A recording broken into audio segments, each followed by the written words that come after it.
Debate ಕಾರ್ಯಕ್ರಮದ ಪ್ರಾಯೋಜಕರು Indus steel. Industrial tea, the original.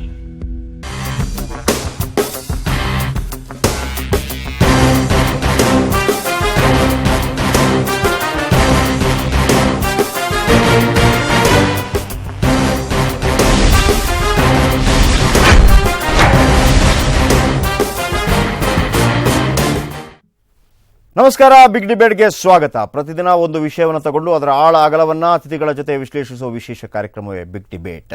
ಇವತ್ತಿನ ನಮ್ಮ ಸಬ್ಜೆಕ್ಟ್, ಪ್ರತಿ ಚುನಾವಣೆ ಮುಗಿದ ಮೇಲೂ ಮತದಾನದ ಪ್ರಮಾಣ ಕಡಿಮೆಯಾಗಿರೋ ಬಗ್ಗೆ ವರದಿಗಳು ಬಿತ್ತರವಾಗಲು ಆರಂಭವಾಗುತ್ತೆ. ಇದೇ ಕಾರಣಕ್ಕೆ ಗುಜರಾತ್ ಸರ್ಕಾರ ಸ್ಥಳೀಯ ಸಂಸ್ಥೆ ಚುನಾವಣೆಗಳಲ್ಲಿ ಮತದಾನವನ್ನು ಕಡ್ಡಾಯಗೊಳಿಸಿದೆ. ಮತ ಹಾಕದಿದ್ದರೆ ಶಿಕ್ಷೆಯನ್ನು ಕೂಡ ಅನುಭವಿಸಬೇಕಾಗುತ್ತದೆ ಅಂತ ಸರ್ಕಾರ ಫರಮಾನು ಹೊರಡಿಸಿದೆ. ಕಡ್ಡಾಯ ಮತದಾನದಿಂದ ಚುನಾವಣೆಯಲ್ಲಿನ ಅಕ್ರಮಗಳನ್ನು ತಡೆಯಬಹುದು ಎಂಬುದು ಬಿಜೆಪಿ ಅಭಿಮತ. ಆದರೆ ಪ್ರಜಾಪ್ರಭುತ್ವ ರಾಷ್ಟ್ರದಲ್ಲಿ ನಾಗರಿಕರ ವಿರುದ್ಧ ಅಥವಾ ನಾಗರಿಕರ ಮೇಲೆ ಒತ್ತಡ ಹೇರುವುದು ಸರಿಯಲ್ಲ ಎಂಬುದು ಕಾಂಗ್ರೆಸ್ ವಾದ. ಹಾಗಾದರೆ ಕಂಪಲ್ಸರಿ ಮತದಿಂದ ಕಳ್ಳೋಟು ತಪ್ಪಿಸೋದಕ್ಕೆ ಸಾಧ್ಯ ಇದೆಯಾ? ಪ್ರಜಾಪ್ರಭುತ್ವ ಕ್ಲೀನ್ ಆಗುತ್ತಾ? ಮತ ಕಡ್ಡಾಯದತ್ತ ಬಿಜೆಪಿಯ ಒಲವು ಯಾಕಿರಬಹುದು? ಕಾಂಗ್ರೆಸ್ಸಿಗರ ವಿರೋಧ ಏಕಿರಬಹುದು? ಇದೇ ಇವತ್ತಿನ ಬಿಗ್ ಡಿಬೇಟ್, ಕಡ್ಡಾಯದ ಕಿರಿಕ್.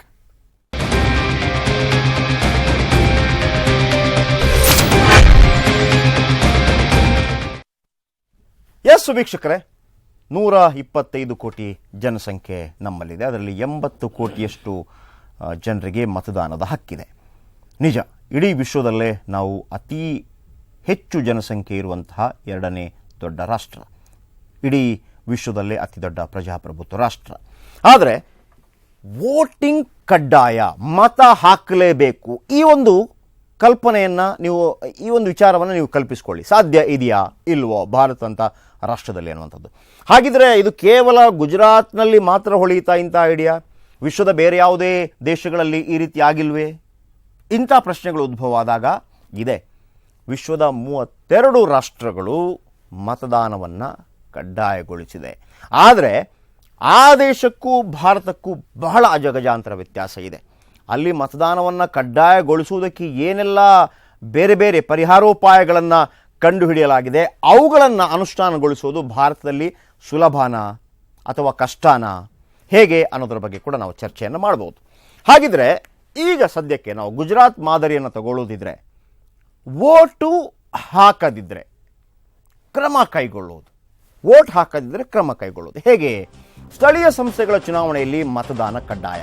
ಅಂದರೆ ಗುಜರಾತ್ನ 159 ಮುನ್ಸಿಪಾಲ್ಟಿ, ಅಂದರೆ 26 ಜಿಲ್ಲಾ ಪಂಚಾಯಿತಿ, 223 ತಾಲೂಕು ಪಂಚಾಯಿತಿ, 19,713 ಗ್ರಾಮ ಪಂಚಾಯಿತಿಗೆ ಚುನಾವಣೆಯಲ್ಲಿ ಮತದಾನ ಕಡ್ಡಾಯ ಅನ್ನುವಂಥದ್ದು. ಅಂದರೆ ಪ್ರತಿಯೊಬ್ಬರು ಕೂಡ ಮತ ಹಾಕಲೇಬೇಕಾಗತ್ತೆ.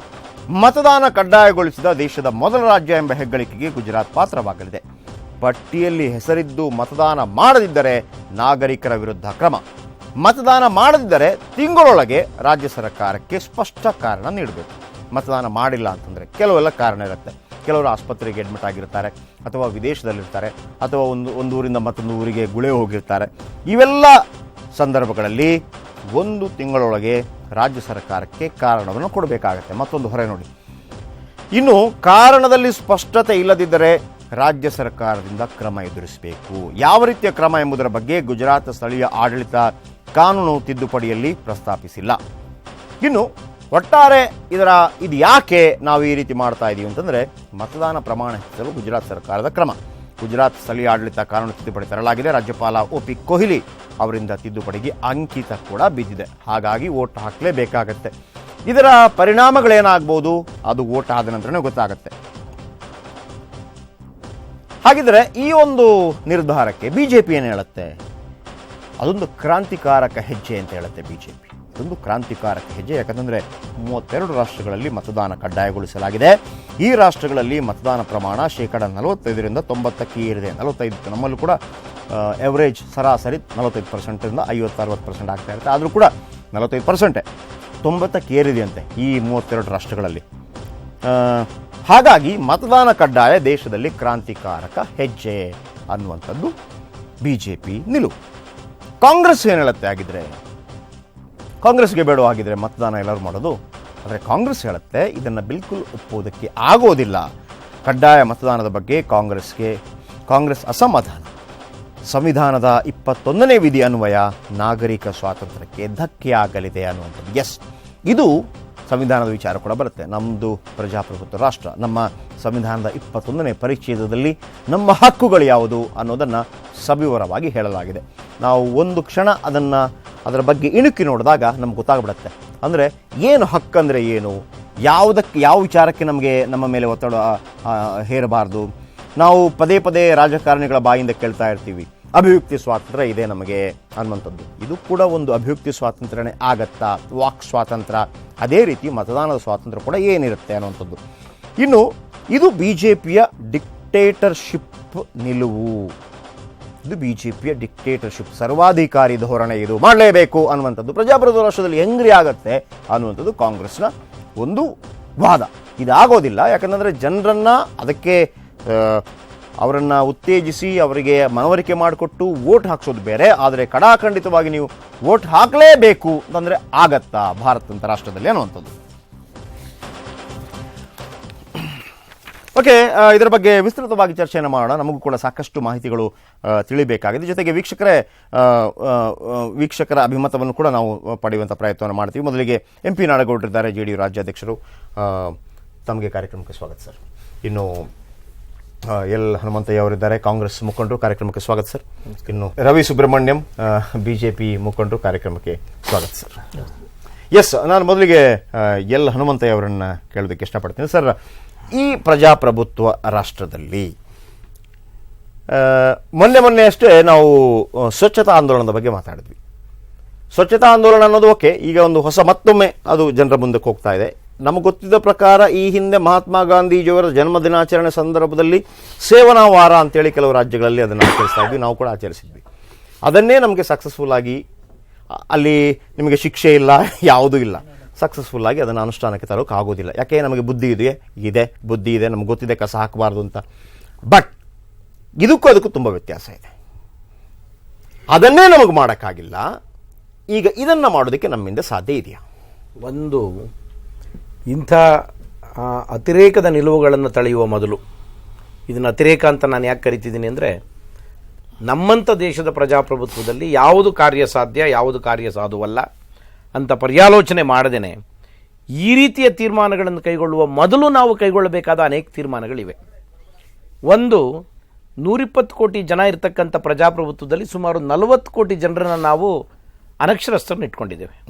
ಅವರಿಗೆ ಪ್ರಜಾಪ್ರಭುತ್ವ ಅಂದರೆ ಏನು ಗೊತ್ತಿಲ್ಲ, ಯಾಕೆ ಮತ ಹಾಕಬೇಕು ಗೊತ್ತಿಲ್ಲ, ಮತ ಹಾಕುವಾಗ ಏನೇನು ಪರಿಣಾಮಗಳು ಬೀರ್ತವೆ ನಮ್ಮ ಮೇಲೆ ಅಂತ ಅನ್ನೋದು ಗೊತ್ತಿರಲ್ಲ, ಭಾಳ ಸಾರಿ ಗೊತ್ತಿರೋದಿಲ್ಲ.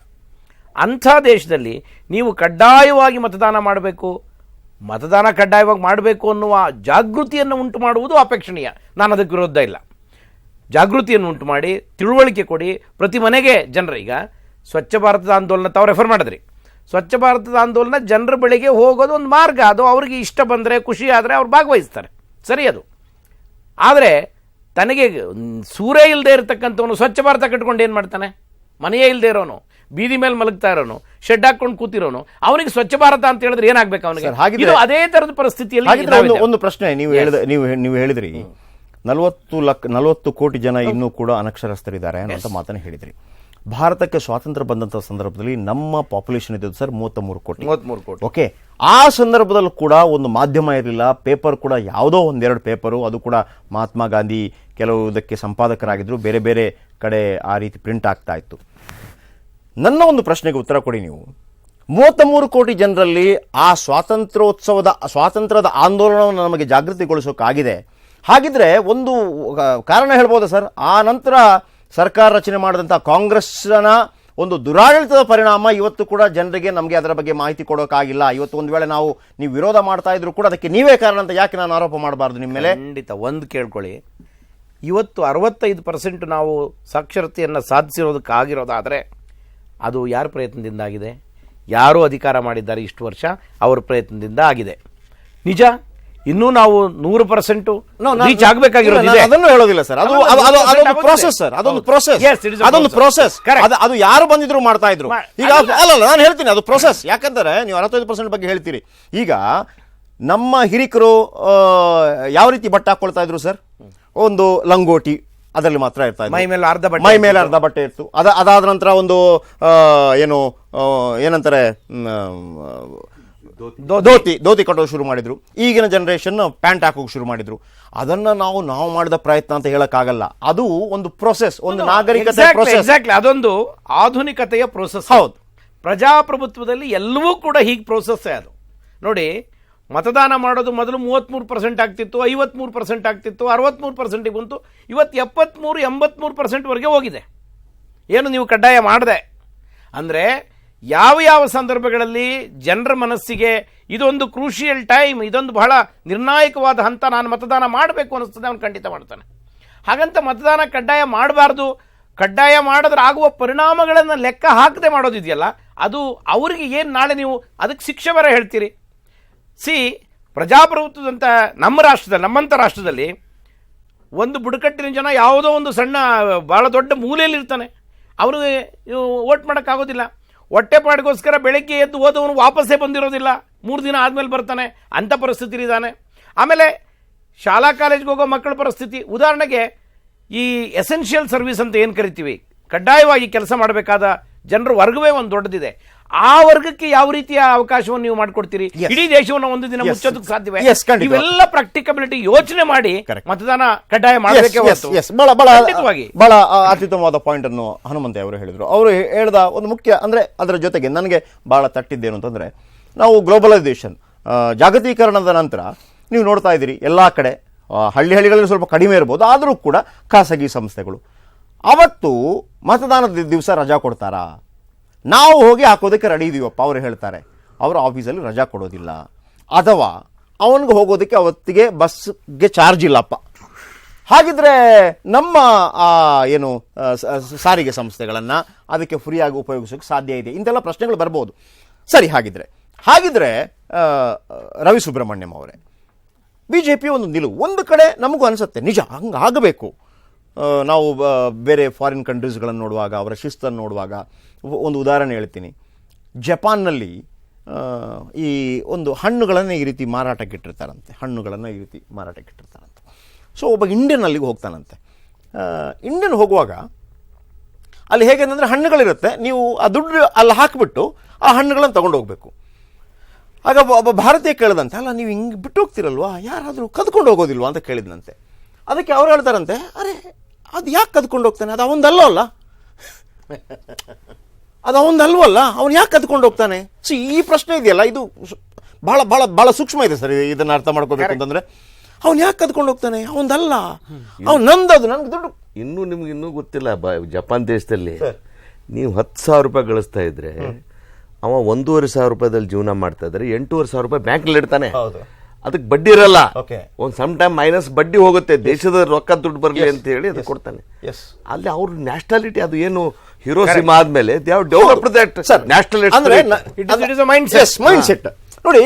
ಅದು ನಮ್ಮ ಅಂದ್ರೆ ಭಾರತೀಯರಿಗೆ ಬರಬೇಕು ನಮ್ಮ ಆಶಯ, ನಾವು ಇದೇ ದೇಶದಲ್ಲಿ ಅನ್ನ ತಿನ್ನುವವರು. ಬಟ್ ಅಲ್ಲಿ ತನಕ ಬಂದಿಲ್ಲ ನಾವು. ಆ ಸಂದರ್ಭದಲ್ಲಿ ಇದು ಒಂದು ರೀತಿಯಲ್ಲಿ ನಿಜ ಕಾಂಗ್ರೆಸ್ ಹೇಳೋದು, ನಿಮ್ಮ ಸರ್ವಾಧಿಕಾರಿ ಧೋರಣೆ BJP ಅವ್ರದ್ದು ಏನು ಕಂಡ್ರಿ ಇದರಲ್ಲಿ? ಜಸ್ಟ್ ಮತದಾನ ಪ್ರಮಾಣ ಹೆಚ್ಚಾಗಬೇಕು ಅನ್ನೋ ಕಾರಣಕ್ಕಾಗಿ ಭಾರತದ ಈಗಿನ ಪರಿಸ್ಥಿತಿಗೆ ಇದು ಸರಿನಾ? ಈಗ ತಾವು ಹೇಳಿದಂಥದ್ದು ವಿಷಯ ನಾನು ಬಹಳ ಗಂಭೀರವಾಗಿ ಯೋಚನೆ ಮಾಡಬೇಕಾದ್ದು. ಯಾಕೆಂದರೆ ತಾವು ಜಪಾನ್ ದೇಶದ ಒಂದು ಉದಾಹರಣೆಯನ್ನು ಕೊಟ್ರಿ. ಜಪಾನ್ ದೇಶ ಈಗಾಗಲೇ ನಾಡಗೌಡರು ಹೇಳಿದಾಗೆ ಹಿರೋಶಿಮಾ ನಾಗಸಾಕಿಯ ವಿಚಾರಗಳಾದ ಮೇಲೆ ಆ ಒಂದು ಇಚ್ಛಾಶಕ್ತಿಯನ್ನು ಇಟ್ಕೊಂಡು ಯಾವ ರೀತಿ ಮುಂದುವರೆದು ಬರಬೇಕು ಅಂತಕ್ಕಂತಹ ಪ್ರಯತ್ನವನ್ನು ಮಾಡಿ ಇವತ್ತು ಮುಂದುವರೆದು ಆ ಸ್ಥಿತಿಗೆ ಬಂದಿದ್ದಾರೆ. ಇವತ್ತು ಭಾರತ ಕೂಡ ಪ್ರಯತ್ನ ಮಾಡಿದರೆ ಅದೇನು ದೊಡ್ಡ ವಿಚಾರ ಅಲ್ಲ.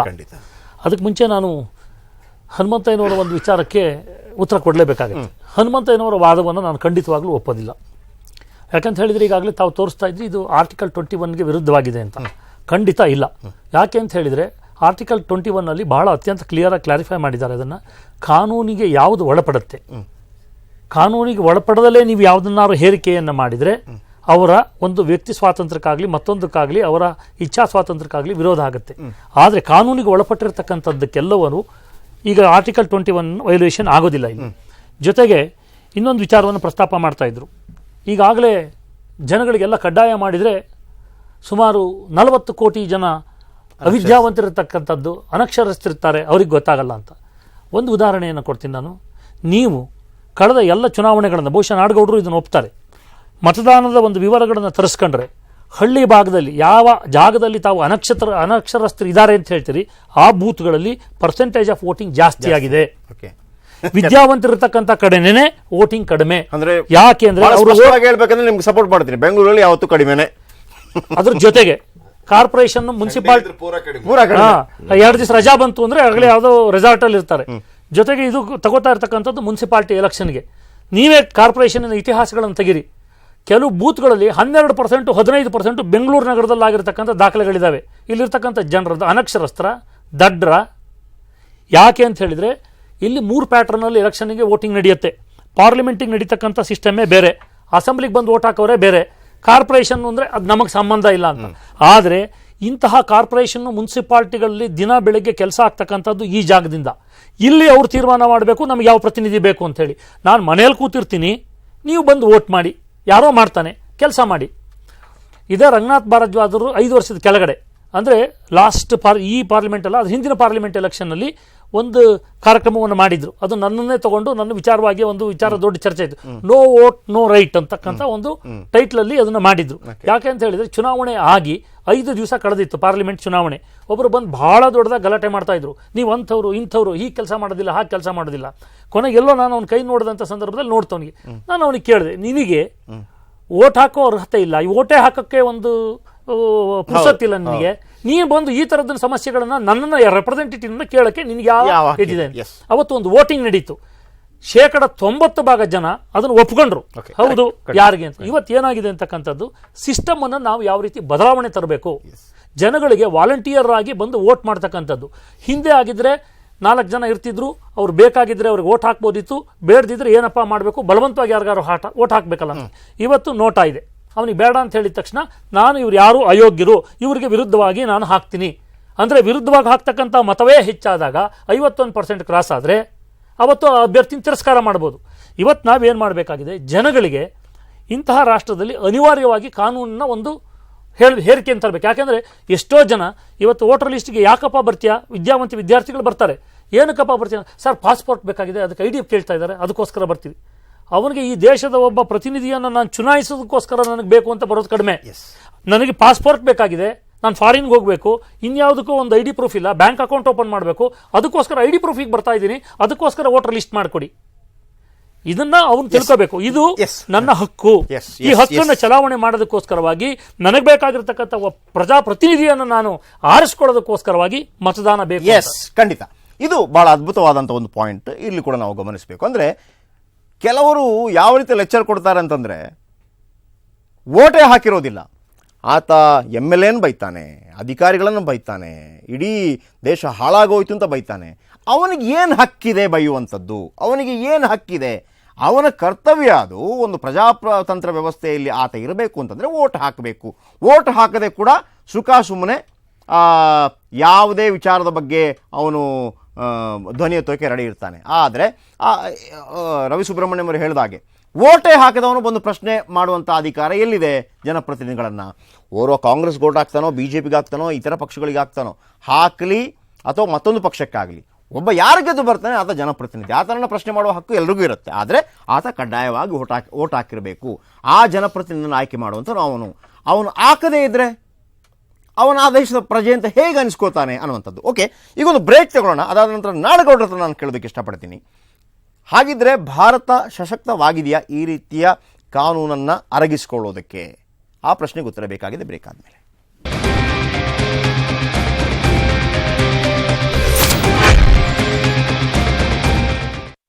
ಇಂಡಸ್ಟ್ರೀಲ್ ಅರ್ಪಿಸುವ ಬಿಗ್ ಡಿಬೇಟ್ ವಿರಾಮದ ನಂತರ